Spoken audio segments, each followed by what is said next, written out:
locomotive qui se vante d'avoir la plus belle carrosserie. James est particulièrement fier de la couleur de sa peinture. Grâce à ce beau rouge, il ne se sent pas comme les autres. Ce matin-là, James s'apprête à commencer sa journée de travail quand le gros contrôleur s'approche pour lui parler. James, aujourd'hui nous allons te repeindre entièrement. Tu dois vite aller à l'atelier. En voilà une bonne nouvelle. Ah, merci, chef. Je serai le plus beau et le plus chic de toute l'île. Il est tellement content et fier qu'il se met à siffler.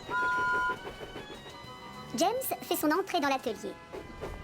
Les ouvriers se mettent tout de suite au travail. Il commence par décaper la vieille couche de peinture rouge.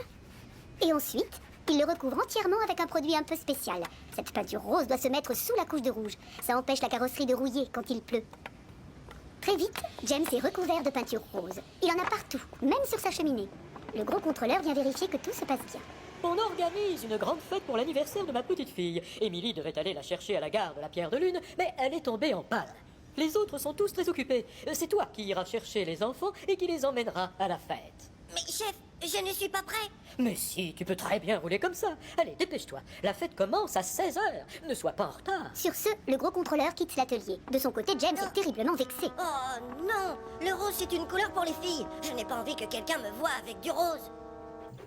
Quelques minutes plus tard, James arrive à un croisement et aperçoit Emily. Elle attend qu'on vienne la réparer. Passez-moi, je dois rêver. Tu es tout rose, James. Et elle éclate de rire. Oh non, maintenant ils vont tous se moquer de moi parce que je suis rose. Et s'il y a bien une chose que James déteste, c'est qu'on se moque de lui. Tout à coup, une idée fuse dans sa chaudière. Si jamais je croise une locomotive sur la voie qui mène à la gare, je me cache.